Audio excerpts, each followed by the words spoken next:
Okay, so good afternoon and welcome to this Future of Consultancy webinar. I'm Hannah because I'm the Chief Exec of the Association for Consultancy and Engineering.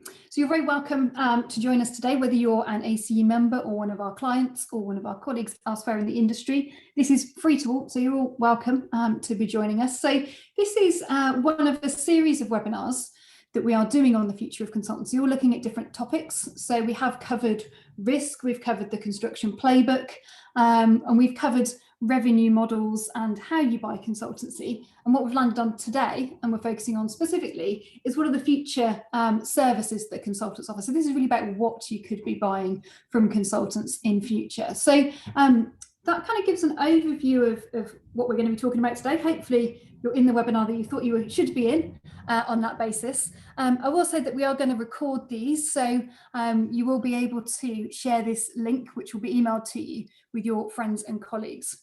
So before we kick off, I'm going to introduce to you some of my colleagues who are going to be joining us to give some examples today. So we've got Paul Tremble, who's Chief Strategy Officer at WSP, and he's also Chair of Future Markets at AC, so he's our board member. Welcome, Paul. We've got Barrie Sharp from, he's the head of digital at Crofton Consulting, so really innovative SME member, going to be talking about what they're doing. Welcome, Barrie. Hello. We've got Neil Thompson, who's the Director of Digital at Atkins and also has a role at the Centre for Digital Built Britain. So Neil, welcome. Hi, everyone. And then finally, last but definitely not least, we've got Andy Clarke, who is Borders and Aviation Client Director at Costain, going to give us quite an interesting case study on some of the work he's been doing. Andy, welcome. Hello, everyone. Okay, so you can see we've got quite an action-packed agenda today. What we're going to go through is Paul is going to give us a bit of an overview, a bit of context to start with, and then we're going to move through the life cycle of an asset, with each of our speakers giving you a slightly different perspective around what consultants can offer as we journey through the life cycle of that asset in terms of what they deliver as a business. So hopefully this will be quite practical. It will be quite interesting for you to really get to grips with what does digital transformation mean in practice in terms of what you could be buying rather than hypothetical digital strategy type conversations. So really practical stuff. We're going to have a lot of case studies. As we move through, you will be able to ask questions. So please do get your questions in, pop them in the chat function. And at the end, I will be fielding those to our panelists. We will also follow up if there's anything that we don't get time to answer today as well. So just to reiterate, what we've got today is the webinar that will be uploaded onto our website. So it will be immortalized. So if you enjoy it, please do feel free to share that link with your colleagues. I know I'm having some conversations, certainly with our clients, who are quite keen to get some of this content into their internal training, into their internal presentations. So again, if you want that sort of recording, please do get in touch with us and we can certainly provide it, because we think what you're going to get today is really sort of high quality content and cutting edge in terms of what we do as consultants. So just going to move us on now to our first speaker. So starting with an overview and really early in the asset lifecycle, looking at strategic advisory, we've got Paul Tremble, who's the Chief Strategy Officer at WSP. So Paul, over to you. Good afternoon, everyone, and thank you for that kind introduction, Hannah.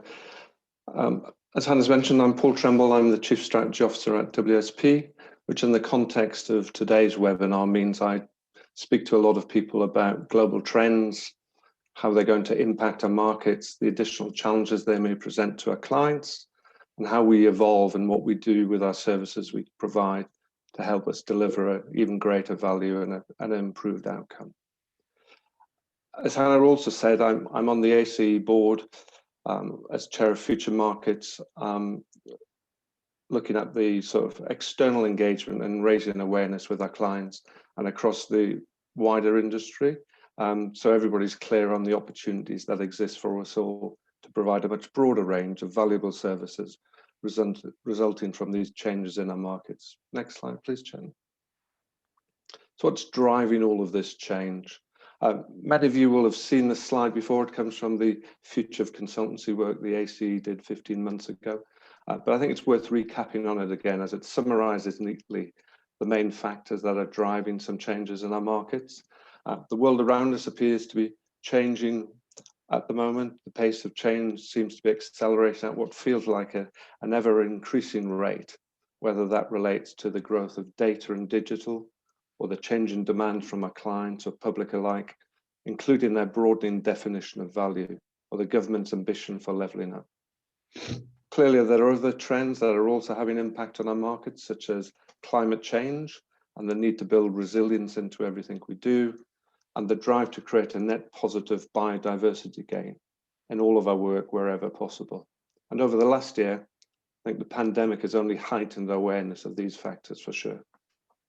In addition to that, there are certain aspects of the government's construction playbook that will also create further opportunities for us to develop a new or enhanced services and revenue streams. For instance, those services that will be required to support the development and implementation of successful strategies for MMC, and certainly the work WSP is doing on the Smart Motorways Alliance for Highways England is beginning to define what the future might look like in the highways market. For some, these changes and the pace of change may be a scary prospect. However, if we embrace these changes, I'd like to suggest that the next 10 years are potentially a golden opportunity for us all to demonstrate the value we can bring to society. It is a truly exciting prospect for the industry and the next generation of professionals. Next slide, please, Chenna.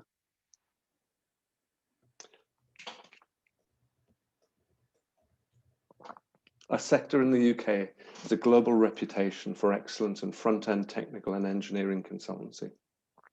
There's an opportunity for us to embrace the fourth industrial revolution as market leaders and capitalise on this position both in the UK and overseas. The evolution of our offer as the client's technical partner across the whole life cycle of assets, supported by an increase in data sources, analytics, modelling tools, and the deeper insights these will bring is an exciting prospect for us all. As the slide suggests, the digital transformation means in some ways we're becoming information businesses. Internally, in our discussions at ACE, we started to call this Consultancy 4.0. This is a name you'll be hearing more about over this year. We've got some great developments coming online, so watch out for these over the next coming months. Next slide, please, Chenna. As I've already mentioned, I've started a role with the ACE to lead the work on future markets, which you might call strategic client engagement or business development on behalf of industry.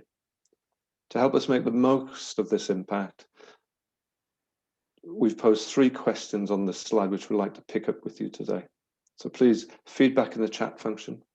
We'll bring it up as part of the Q&A later, or alternatively, drop me a mail and we can have a further chat on the subject. So the first question relates to an industry website that we're looking to develop to showcase the wider breadth of skills we're all able to provide, and we're interested to know what type of content would best support your own client engagement and broader BD activities.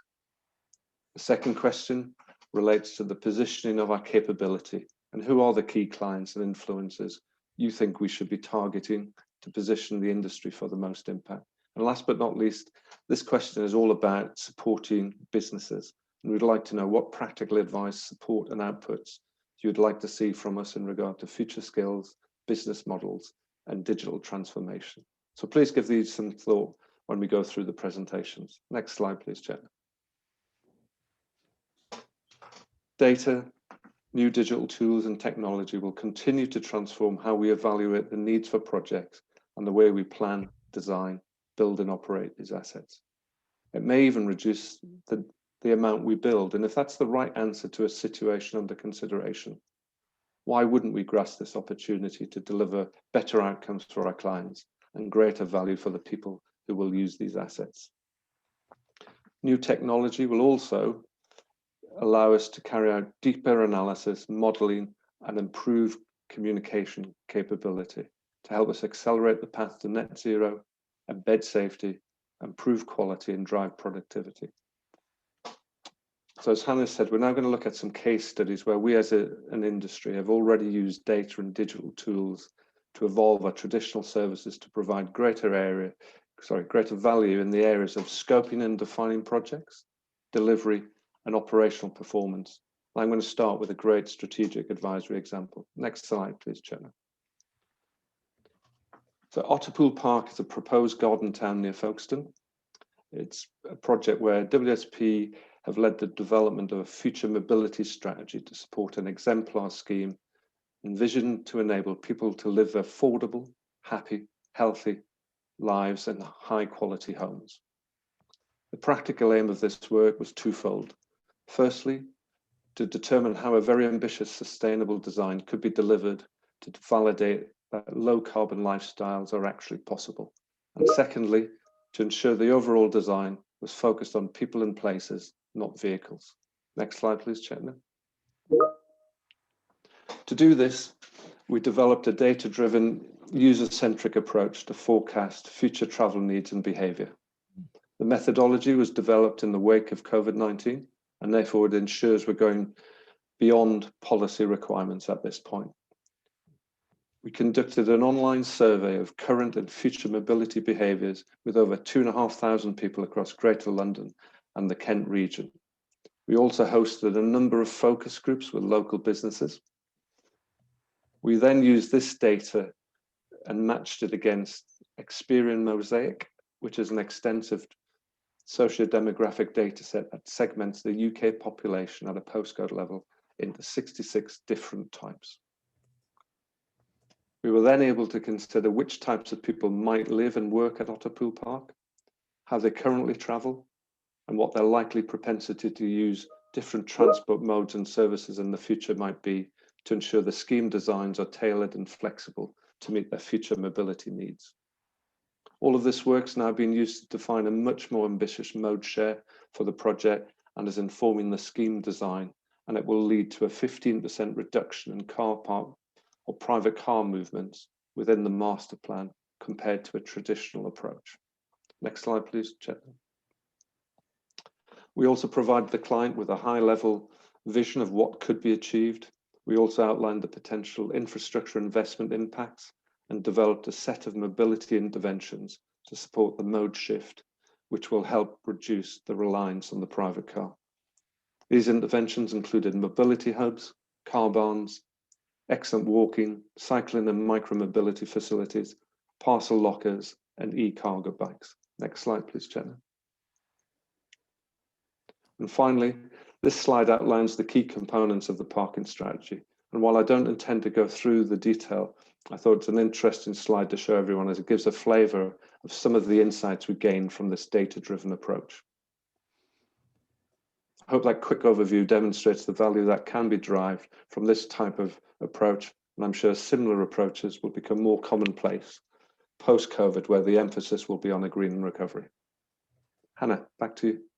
Brilliant, thank you, Paul. Really, really interesting, and I love that we're able to bring these, bring these ideas to life with examples. You can see certainly from that case study that you're going to have a busy time with all the local authorities thinking about how the towns and city centres will change post-COVID with the different commuter patterns. But brilliant that we've got that capability to offer the clients. So thank you very much for sharing that, Paul. I'm sure we'll pick up some questions on it at the end. So I'll move us on to our next speaker now. So we've got Barrie Sharp from Crofton. So very different type of business to WSP, but still, technical engineering consultancy. So Barrie, if you'd like to just give us an overview of what you've been working on with Croftons, and we're now moving down the asset lifecycle, so we are into the sort of development and delivery of projects now rather than strategic advisory. So Barrie, over to you. Thank you, Hannah.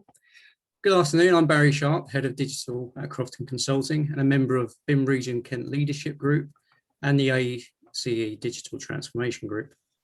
I'm showing you this case study to discuss the success we've had on our journey into digital as an SME and where it has inspired us to go further than production. Next slide, please. Oh, thank you. Watch Tower Temple Farm in Chelmsford is a 85-acre site with 30,000 metres squared of office space, an energy centre, recreational facilities, a visitor centre, and 550 residential units, accommodating up to 1,200 residents and visitors. What made the project different was they had a mixture of skilled and unskilled voluntary labour, many of whom were married couples that worked on site. The unskilled volunteers trained on the job and needed deliverables that were complete and clear to follow. The residential units were prioritised to accommodate site labourers during the construction of other buildings, and a full site infrastructure was built to facilitate more residential blocks in the future. We submitted our tender response in November 2014, and the projects went on hold for 6 to 9 months while the client reviewed their strategic objectives. The project started in January 2016 and was fully completed early 2020. Their project's approach and outputs required us to produce detailed construction drawings, schedules, and schematics to go direct to installer of equipment because the project was being constructed by voluntary labour with no principal contractor involved. BIM was a requirement for the project, and we were able to show evidence from previous Revit projects that showed schedules and tags coordinated from the model data, as they needed materials and installation to be consistent across packages. We developed standards and templates alongside the BIM execution plan, and were able to hold a large kickoff meeting with whole teams involved in the project, which proved invaluable. By agreeing principles during the kickoff meeting, we could go away and develop standards collectively to suit the delivery of the project. We supported production quality rather than just being constraints simply imposed on everyone.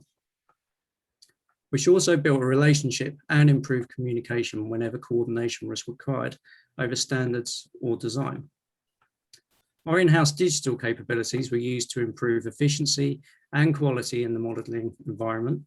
We wrote an add-in to automate asset numbering using the client schema, which included location data extracted from the model.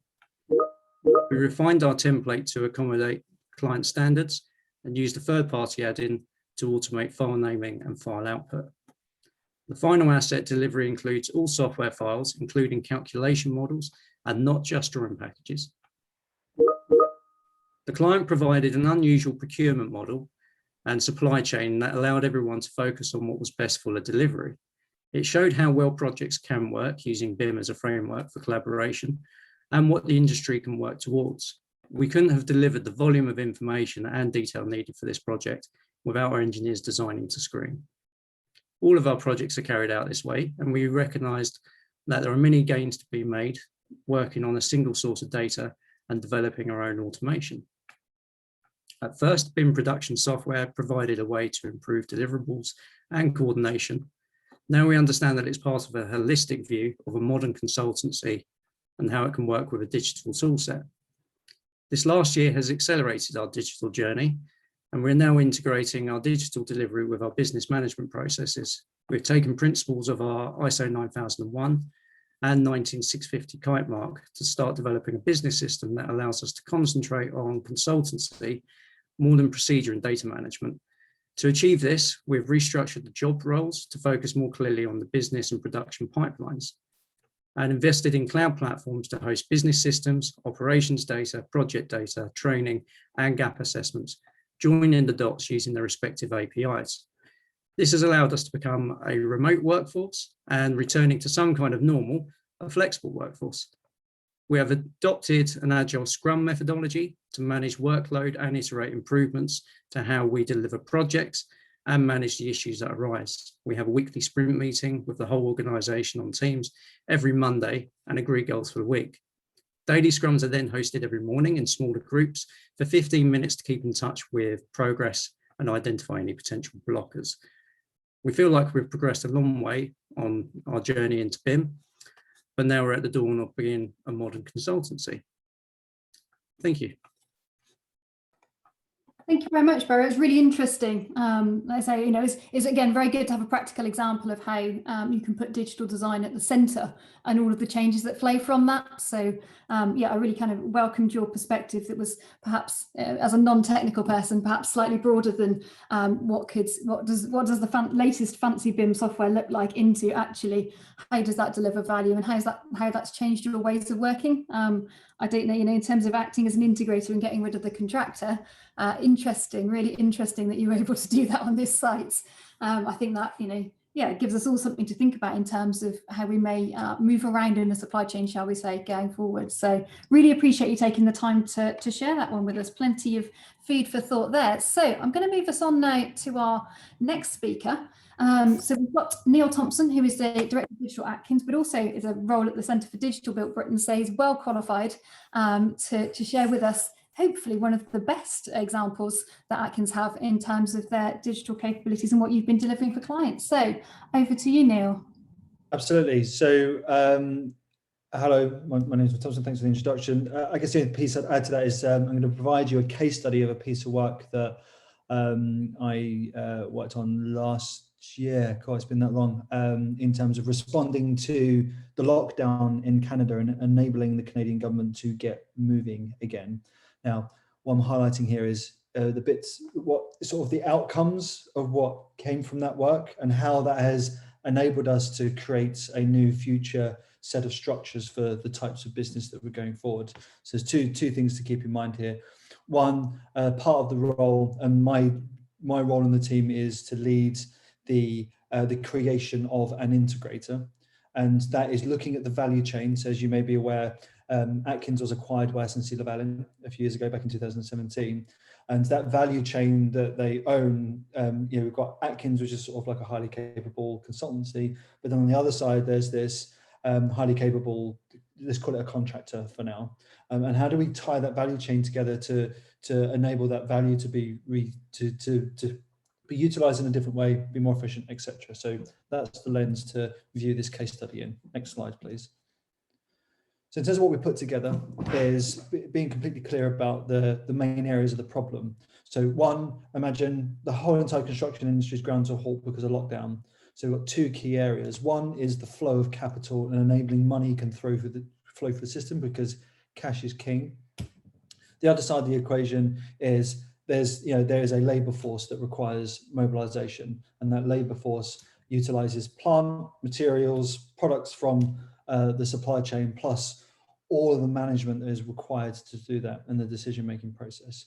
So you had sort of, and we'll forget about the legacy section because that's more of the kind of areas that we can't change very quickly. But what we stood up was a vehicle for capital investment to match up investors, their requirements and their needs from making cash available, because it was changing the configuration of what the investment looks like. On the other side of that, it was around a capable owner. So being able to, the way that we see this, the role of the consultancy going forward isn't about getting people into a client organization and finding ways to land and expand. It's more about enabling an owner of a piece of national critical infrastructure or government to be self-sufficient, more in and out, and enabling them to view their procurement system in a different way, and enabling that capability, don't give them a fish, teach them how to fish type stuff. And then in the middle was the integrator. So sitting between cash and the client organization is the delivery vehicle. Next slide, please. So a key part and the starting point was we need to get cash flowing back through the system, but with getting cash flowing through the system in a different way, we had to think about one, how does the transfer, if there is a transfer risk, how that's going to happen across the supply chain. There's also about having certainty around the costs and its program, and talking, changing the conversation about what it means to have equity in a piece of infrastructure in this new world. So there's just a bit of background information about where it started. Next slide, please. So, this is an oversimplified view of what this thing looked like, but to just give you an example of, collecting financiers together, articulating them in a system that they would need trust to be able to hand their money off into, to be ensured that they get a return on their investment. And that's about placing an integrator structure into the owner sphere, and then that being able to enable supply chain to deliver on that was the mission. Next slide. And sort of going to zoom in onto piece in this. So in terms of the integrator, in the first instance, is about bringing together two types of capabilities. Capability number one is what we call sort of the digital twin. So this is the integration of technology to enable digitally based decisions, because as you can imagine, how do you make decisions across that kind of value chain? You cannot do it without using data. And to enable that is from anything through to having digital rehearsals of the thing that you're going to build, through to having better quality models of supply chain to understand the flow of products. And that's one area. From I guess the integration of technology essentially means sort of the integration of data to enable intelligent insights about the problem that you're trying to solve. And then on the other side is about the applications of modern methods of construction, which I'll move to into the next slide, please. So in terms of thinking about the modern methods of construction, and to give you some of the results that we had. So one of the ideas was, well, why don't we just place payments of salary straight into the hands of labour in order to get labour moving as quickly as possible? Now, the issue that we found in the modelling, using a data-driven approach, was you can enable the whole entire workforce. If you don't balance that with the availability of products, raw materials and plants, you're going to have a load of people being paid to twiddle their thumbs in the middle of empty fields.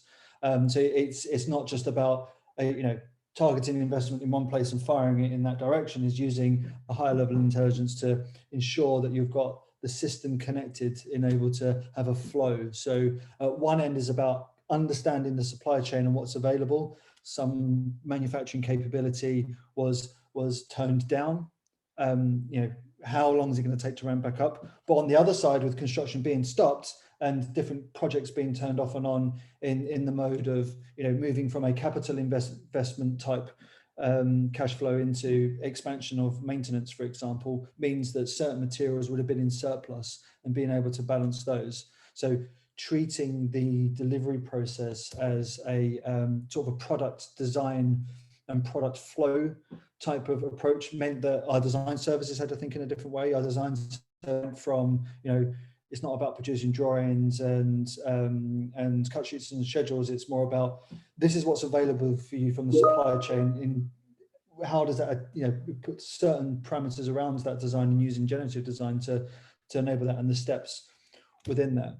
So in terms of what this means for the future of our services is that, one, it's about our design services is less about designing an outline brief that's based upon sort of the traditional information. It's actually connecting the needs of the client and the economic outputs from that and all the benefits that come from that. But then the other side is then connecting it with the supply chain. If you're going to take a modern methods approach to your design process, you are going to need to essentially use kits of parts and Lego bricks in your design to pull it together, and it just completely shifts how that value chain works. So as a very quick run through of what was a substantial piece of work, and this is now reflecting into the types of work going forward. So happy to pick up questions in the question side, but that's all from me. Thank you. Thank you, Neil. Wow, that was going at some rate there. So that there was a comprehensive, is probably how I'd describe that, but a really interesting. And as you say, just taking a slightly different perspective about the role of the consultant in this case, moving, getting delivery moving during COVID, but a lot of lessons around your sort of systemic modelling capability. I've written down in my notes, systemic modelling on steroids is how I would have described this. And I'm probably not the tagline that you'll go for when you sell that to your clients, but as an outsider looking in, really, really interesting.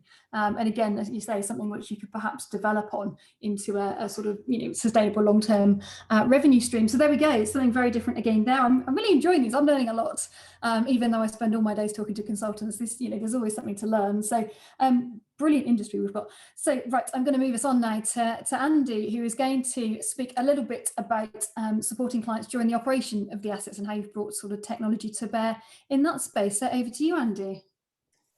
Good afternoon. Thank you, Hannah. Last night, when I was standing outside my front door to remember everything that's happened over the past 12 months, it amazed me how much we've changed in our personal lives, in our working lives, and how as a society we have adapted. It must be one of the biggest and quickest change programs in history. Next slide. But with change comes consequences, both positive and negative. Heathrow, like many airports across the globe, were busy in early parts of 2020. However, and that's the picture on the left. However, the airports these days look like more of the image on the right-hand side. Last Wednesday, only 6,000 people arrived or departed Heathrow, compared with an average of 240,000 people pre-pandemic. That's a 97.5% drop. COVID-19 impact, the loss of income, it has caused many clients, organisations, it's caused them to significantly reduce their cost base, releasing staff and closing facilities. All UK airports were quick to consolidate their operations into one or two buildings and some even restricted the operational runway to only a few hours. Next slide. But with many clients reducing their staffing levels, there's a huge amount of corporate memory loss. And today, I believe we have a once in a lifetime opportunity to work with clients to pause and reflect, to review their assets and focus on bouncing back smarter, greener and stronger. Now's the time to help clients understand their assets, starting with their customers, and understand what the future demand may look like. How will customers engage clients? When will there be the demands? What time of day will be the peak traffic flows? And then how will clients engage their customers? Clients have the opportunity now to review their operations, to determine the resource they need to operate in a post-COVID environment. What will the new environment look like? How will the environments be used? Office space, more space to accommodate social distancing, less formal desk space, more agile hot desk arrangements, or even team collaboration areas. But it's not just the physical environment. There are opportunities to deliver future demands cleaner, greener, cost-effective, or automated. But how will clients monitor the condition of their assets going forward? Is there the opportunity to digitalize? All I see at the moment is opportunity, opportunity, opportunity. Opportunity to help clients maximize value from their assets. Next slide. And as consultants, we have an opportunity to work together collaboratively to support clients on their outcomes, to identify where real value lies within their organizations. Looking back at how assets are managed in the past is not the way to look at it going forward. Now's the time to undertake some simple changes, digitalize, automate, refocus on the customer experience to help prepare for future pandemics. Now's the perfect time to support our clients in preparing a pandemic playbook. COVID wasn't the first virus to bring countries to a standstill. Look at Asia. Previously, they've had MERS, SARS, well before COVID, and they were far more prepared for when COVID hit them. One thing we can predict, there'll be another virus in the UK, and the UK needs to be ready to respond quicker and in a more agile way. There is a yellow light and a challenge to us all. Are we doing enough to promote a post-COVID digital world?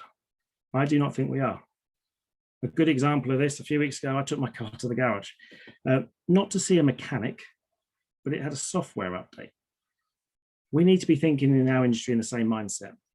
And there was a BBC report only a few days ago, actually, with the headline, the UK heading towards a digital skill shortage disaster. So as a collective, I believe we can and we need to do more. Next slide. So I want to share with you a case study about how we changed the thinking, putting the customer at the heart of our approach. So when COVID first came to the UK, there was lots of talk about early detection of COVID, and my team were quite quick to respond to the client's needs and rolling out thermal imaging technology. We started at Birmingham Airport and then moved British Airways at Heathrow and at Gatwick, and then fully across the Heathrow campus in Terminals 5 and 2. How do we change our thinking? Well, for a start, it wasn't about the technology. There were, and still are, 10 countries across the globe that require all passengers to have been thermally screened before boarding an aircraft at their departing airport. So airlines undertake this manually, but as you can imagine, that's extra staff, increased risk to those staff, extra time at the boarding gate, which imposes risk and delays for pushback. And at the gate, what happens when you get a positive reading? Do you have to retest, wait 10 minutes, potentially take the bags off the aircraft, again, pushing and delaying pushback? So we looked at just providing an automated solution, remove the need for handheld devices, then working with the airlines and the airports, position these in the check-in areas for departures, right before security. And the cameras would scan to an accuracy of 0.3 degrees, where if triggered, passengers were then taken aside for 10 minutes and then had a rescan. I mean, some organizations in the industry focused on the 3 degrees and getting it down to 0.1 of a degree. But like I said, it's not about the technology. Our aim was to maintain passenger flows through the airport, be as least intrusive as we could, whilst being prominent enough to provide customers and passengers with the confidence that testing was taking place. So we took like a behavioural approach. So a bit like a speed camera, people think twice about speeding when they see a camera. We wanted people to think twice about flying if they had an elevated temperature. Now, our cameras weren't the entire solution. They were just another barrier to stop the spread of COVID. And like a Swiss cheese model, thermal imaging is just one slice of the cheese. You add it to social distancing, to the washing of hands, and to the wearing of face masks. All help reduce the spread. And between May and December, at Heathrow, 40 people were stopped by the cameras. And we are now working with Heathrow to develop a pandemic playbook and how we can prepare for any future pandemics. So my final message, as a society, going back to the way things were pre-COVID, I think would be a missed opportunity. Next slide. Thank you very much. Thank you. Over to you, Hannah. Brilliant. Thank you, Andy. Really interesting. As I say, it's quite quite nice to finish on a sort of positive, positive sort of uplifting view of actually what is our role post-COVID and supporting clients. So really interesting. The points you made around kind of how we're going to need to help clients to adapt how they use the infrastructure and improve the resilience of it going forward. So I think that's a huge role for us actually during that sort of operational phase of the asset life cycle, and equally getting under the skin of what the problem was. It would be easy to assume, as you say, that it might have been around temperature and that being a real challenge. Actually, what you were able to sell to Heathrow was around passenger flow and your ability to help them achieve that outcome. So I think that we've seen that throughout all of these really good examples today, but putting the client and understanding really the client's outcomes has opened the door for some of these more innovative ways of delivering and perhaps deploying some of our new services. So going forward with a different risk appetite from the clients post-COVID, it will be, I think, sort of fertile ground, shall we say, for us to actually land some of these new services. Okay, so just a reminder, we've got some questions come in, but we could do with a few more. So please do pop your questions in the chat. I'm going to kick off with one. So Paul, somebody's picked up on your comments about the fourth industrial revolution. I will open this out to all of the panelists shortly. So just, you have been warned, I will be asking you what the fourth industrial revolution means to you as a consultancy. But Paul, you've got it, you mentioned it, so it's coming to you first. What do you think it means for the industry as a whole, Consultancy 4.0? I think what I think it means is, I think it's a really key driver, key disruptor to everything that we do. I think Neil's probably more able in a technical sense to articulate a whole host of things than perhaps I am. But if you just Google industrial strategy 4.0 or industrial revolution 4.0, there is so much written about it, whether that be AI, and we're using AI at WSP to do certain internal processes and the like. We're starting to use it on some design process work now. I think it can be all encompassing and all sort of drive everything that we're doing in the future. Okay, thank you, Paul. So Neil, you were sort of dropped in it there, but as a role with the Centre for Digital Belt Britain, can you give us your perspective on Consultancy 4.0? Yeah, so I guess some continuation from the previous webinar for those that have been following. So we will talk about the sort of the different platforms of the internet, and we're in the fourth platform of the internet, and it's everyone's talking about a 4.0x something or other. So consultancy, industry, internet, etc. And essentially it's about it's the connectivity of things for us to make better decisions. So we've gone through we think about the industrial revolutions and what have you, there's the level of capabilities have rolled up from, so I won't repeat too much of the previous point that I made in the last webinar, but we've gone from connecting mainframe computers, personal computers, mobile phones, Internet of Things, and then sort of let's call it the Internet of Twins, and the level of information available to us to make decisions will completely change how a consultant will work. We will move away from you buying expertise as someone that has, the expertise of a career is still very, very important, but that being augmented by technology is going to be ultra powerful. So what I think about consultancy 4.0 is, we still have, you're still buying clever people to solve really difficult problems, but they're going to come with a technology capability that augments all the, enables to simplify complexity and enables you to point towards better quality outcomes, much like Andy's point about the passenger flow through Heathrow, for example. Okay, no, that was really, really interesting how you articulated that. I did for a minute there have a sort of Arnold Schwarzenegger kind of Terminator cyborg type thing, people augmented with technology, but yes, absolutely get what you were going for. No, really interesting. So Andy, I think that was a swift handover to you there in terms of what that might mean, and I'm quite interested in Costain's evolution actually into this, because consultancy 4.0, obviously Costain is speaking a lot about your digital and your technology capabilities. So what does it look like for you as an organization? For us, it's using the digital platforms and the use of data. There's lots of data out there. Data is everywhere, but how do we funnel that and channel that to actually then make better decisions to deliver the outcomes for clients in a smarter way? Doing even down to the challenge of simple things like paper. Why do we do anything with paper these days? The one thing COVID has done is revolutionise the way we engage and communicate. I think communication is key. What Neil just mentioned, 4.0 is all around smarter, quicker communications, and we need to make sure that the future, how understand people's behaviours. What does that look like? Where do people need connectivity? And the whole of transportation and infrastructure of the future will be around connectivity. Okay, no, really interesting. Again, that's a sort of practical build on Neil's cyborg people, what it actually means in reality. We're very well, I think we're all watching Costain closely actually in this, because you've got quite an interesting different blend. Okay, so Barrie, last but not least, but quite interesting, because again, you have a very different perspective being from an SME. So what is consultancy 4.0 for an SME consultant? Well, I'm looking forward to digital just becoming part of our natural working environment rather than something that people work towards. There's still very much that mindset.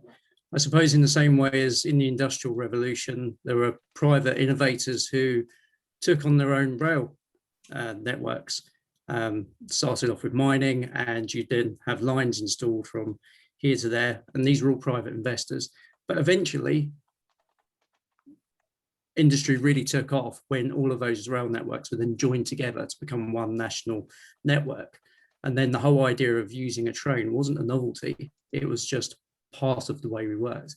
And I think consultancy 4.0 is very much heading towards that notion, that rather than everybody having these private innovations and going, oh, we can do this and we can do that and we want to do more in digital, we can actually concentrate on being consultants again and delivering a good product, and digital is just the environment that we get to flourish in. Yeah, that's my take on it. No, that's nice. That was, again, sort of like building on the kind of people side of it as well and the ways of working. Okay, really interesting. Right, they're all coming in now. Well done, everybody. Great questions. So, Andy, I'm going to come back to you with a question about future of transport. So there's somebody here asking around how relevant is the historic data given the sort of changes in commuter patterns when you're thinking about the sorts of advisory work and the data you perhaps have access to. How relevant is it going forward? Oh yeah, great question. And post-COVID world, what does that look like? What we're doing at the moment in Costain doing all scenario planning.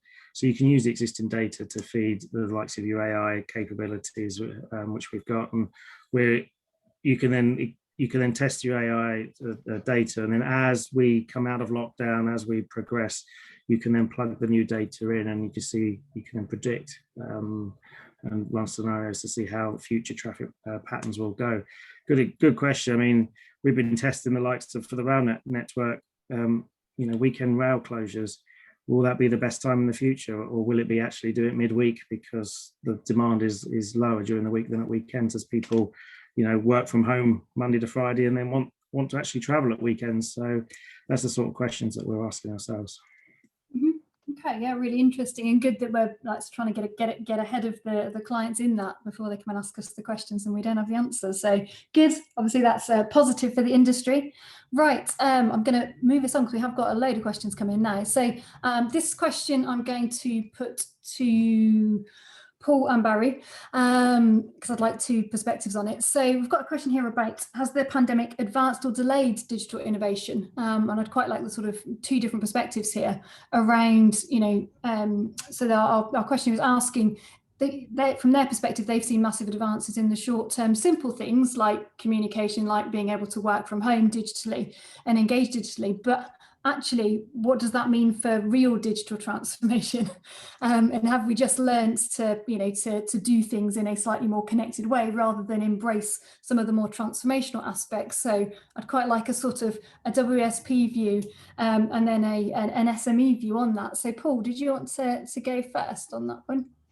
Yeah, I think, I mean, generally speaking, I think the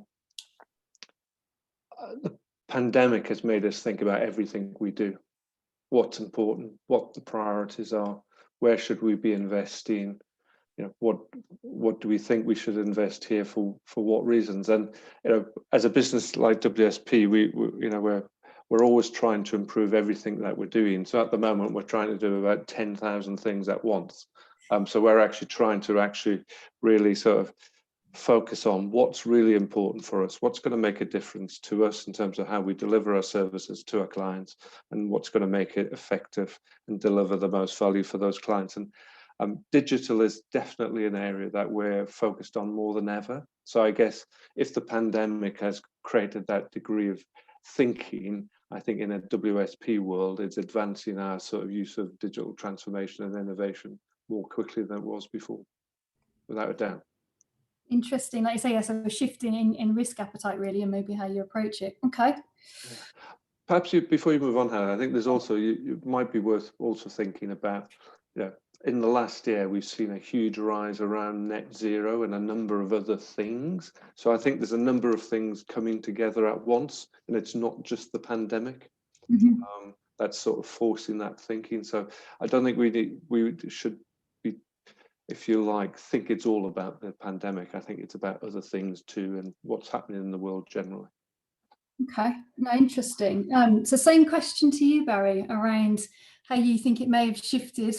You know, have we all got fixated with Zoom, or do you think we're being a little bit more advanced than that in our digital transformation over the last year? Well, I can say yes and no to that. So I think what Teams and Zoom have done is open people's hearts up to technology a lot more. I've been trying to push Teams internally for a whole year, and there was a lot of resistance to why do we use Teams if we can meet in person? Or we wouldn't invite a client to a Teams meeting because they'd never accept doing anything remotely. They'd want you to come to their offices. The general attitude was, you know, why should we use it? And would people accept it if we pushed it? And then when the pandemic came along, everyone started using it overnight. So where I'd get the occasional person say, can you show me how to use this? I've been asked to join a meeting. Now everybody just knows how to use it. And I think it's made people change their perspective on what technology is, and rather than see it as a threat, see it as just the new environment that we work in. And we just got to make good use of it. So it has opened people's minds up a lot more to it. And then moving further on from that, from an SME perspective, we had a 3-year plan to go on our digital journey to go into the cloud, etc. And when the pandemic was coming along, we managed to turn around probably 80% of that plan in 2 weeks. A lot of sleepless nights for me, a lot of pain, but we had to become a remote workforce within a matter of weeks. So that made a big change as well, and that's allowed us to start experimenting, doing things that we couldn't without having made those moves. No, really interesting. Again, I think, yeah, okay. I'm not sure. I was going to say, I wonder what Stephen, your boss, thought of that. You know, 3 years to 2 weeks. Maybe he thought you were slacking with the 3-year plan, but I'm sure he didn't. That was no. Okay. Well, yeah. I mean, really interesting that, like you said, that sort of how do we capitalize on that different attitude that people have to technology. I think, you know, if you've become the most popular man in Crofton's, don't waste that opportunity. let's upskill them all and get them fully digitally enabled. Okay, right, I'm going to move us on because we have still got more questions we haven't answered, which is great news. So heads up, Neil and Andy, this one's for you. It's about investment. So consultancy 4.0 is going to require quite a lot of investment. So how long do you think organisations can delay this investment and watch from the sidelines, waiting to see the impact of the pandemic? Perhaps they're less confident about their markets and the sort of overall view from the global economy. So what's your advice to organisations maybe thinking about that? Maybe what are your organisations doing in that space? Are they confident to invest now in digital transformation, or are they holding back? So I'll go Neil first and then Andy.